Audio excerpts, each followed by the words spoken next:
لله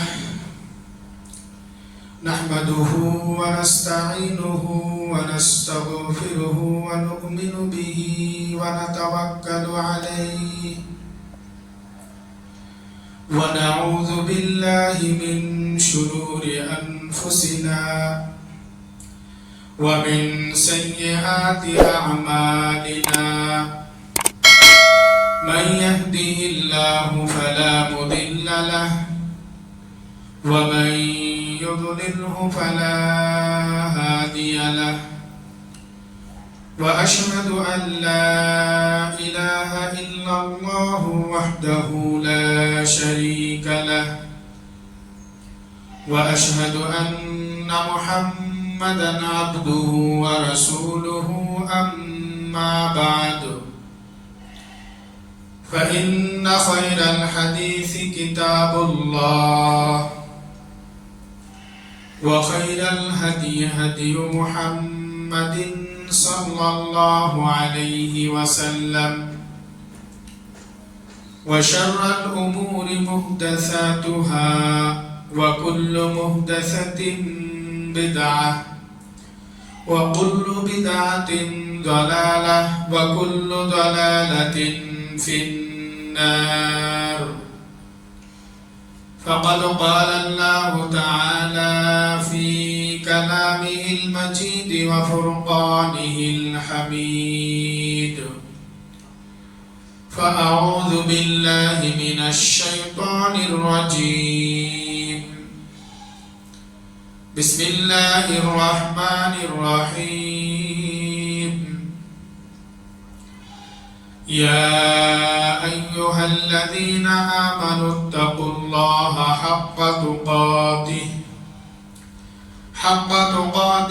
ولا تموتن إلا وأنتم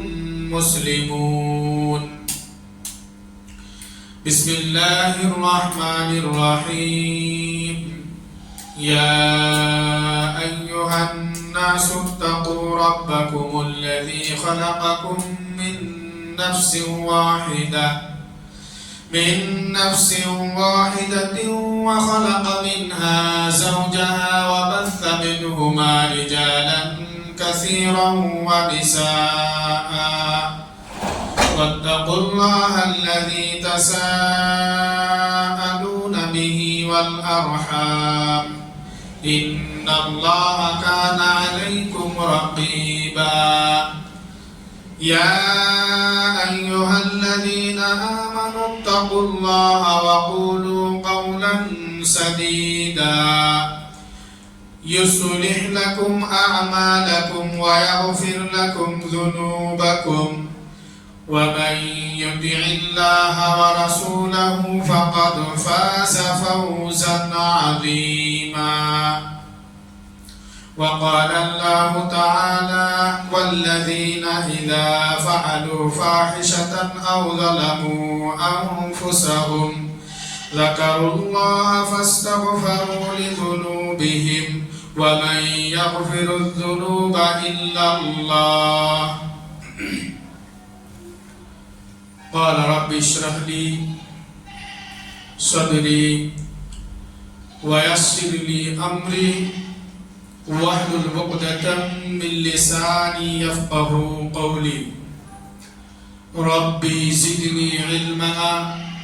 اللهم ربي زدني علما اللهم ربي زدني علما حاضرین جمعہ مصلیان کرام بزرگوں اور نوجوان ساتھیوں پردہ نشین خواتین اسلام سب سے پہلے اس رب العالمین کی تعریف و توصیف جس نے ہمیں اور آپ کو پیدا فرمایا ہے جو بڑا کریم ہے رحمان ہے رحیم ہے غفار اور غفور ہے۔ الحمدللہ اس کے بعد بے شمار درود و سلام نازل ہو تمام انبیاء کرام علیہ الصلاۃ والسلام پر، بالخصوص ہمارے اور آپ کے پیارے نبی رحمت للعالمین سید المرسلین خاتم النبیین جناب محمد الرسول اللہ صلی اللہ علیہ وسلم پر۔ اللہم آمین، اللہم صلی علیہ، اللہم بارک علیہ وآلہ وصحبہ اجمعین۔ محترم سامعین و سامعات، اس سے پہلے 2 خطبے میں آپ حضرات کے سامنے توبہ کے بارے میں، توبہ کی فضیلت، توبہ کی اہمیت ذکر کیا گیا تھا کہ اللہ تبارک و تعالی اپنے مومن بندوں کو توبہ کرنے کا حکم دیا ہے۔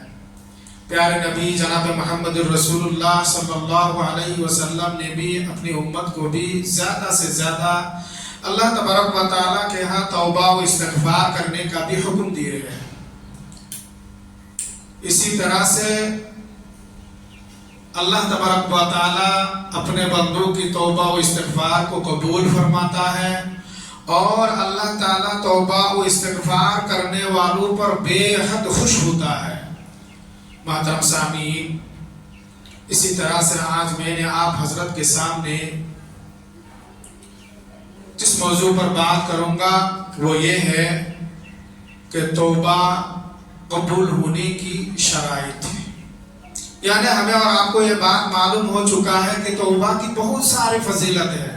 اور اللہ تبارک و تعالیٰ توبہ کا حکم دیتے ہوئے یہ بھی فرمایا کہ تم توبہ کیا کرو، میں تمہارے توبہ کو قبول کروں گا۔ یعنی اللہ تبارک و تعالیٰ نے اپنے بندوں کی توبہ کو قبول کرنے کا وعدہ بھی کیا ہے۔ ہمیں یہ بات معلوم ہونے کے بعد یہ بھی جاننا چاہیے، یہ بھی جاننا ضروری ہے کہ توبہ قبول ہونے کی کیا شرائط ہے۔ محترم سامعین و سامعات، توبہ قبول ہونے کی کچھ شرائط ہے، اور وہ بھی ہمیں اور آپ کو جاننا ضروری ہے، اور ان شرائط کو اپناتے ہوئے توبہ کرنا چاہیے، تبھی جا کر ہماری اور آپ کی توبہ اللہ تبارک و تعالیٰ کے ہاں قابل قبول ہوگی۔ اور اگر ان شرائط کے بغیر ہم توبہ کریں گے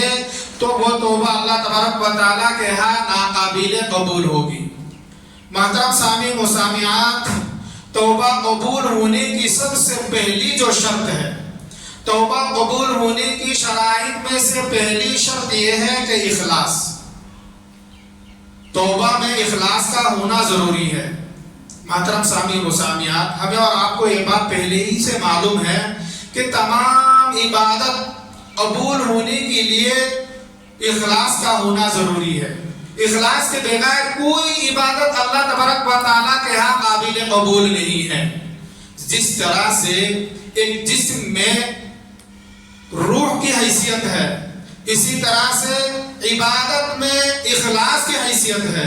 جس طرح سے روح کے بغیر ایک جسم مردہ ہوتا ہے، اسی طرح سے اخلاص کے بغیر عبادت وہ بندگی مردہ ہوتا ہے۔ اخلاص کے بغیر عبادت اللہ تبارک و تعالیٰ کے دربار میں قابل قبول نہیں ہے۔ محترم سامعین، اسی طرح سے توبہ کو قبول ہونے کے لیے سب سے پہلے ہمیں اور آپ کو جن چیز کی ضرورت ہے وہ ہے اخلاص، یعنی تائب۔ توبہ کرنے والے شخص اخلاص کے ساتھ توبہ کرے، یعنی اللہ تبارک و تعالیٰ کو راضی کرنے کے لیے، اللہ سبحانہ و تعالیٰ کی رضامندی کے لیے توبہ کرے۔ جب کسی سے کوئی گناہ ہو جائے، کوئی نافرمانی ہو جائے، کوئی بدکاری کر بیٹھے، تو وہ صرف اور صرف اللہ تبارک و تعالیٰ سے ڈرتے ہوئے، اللہ تبارک و تعالیٰ کی رضامندی حاصل کرنے کے لیے، اللہ سبحانہ و تعالیٰ کو راضی کرنے کے لیے توبہ کرے۔ اس میں دنیاوی کوئی مفادت، دنیاوی کوئی فائدہ، دنیاوی کوئی مقصد، دنیاوی کوئی چیز حاصل کرنا نہ ہو۔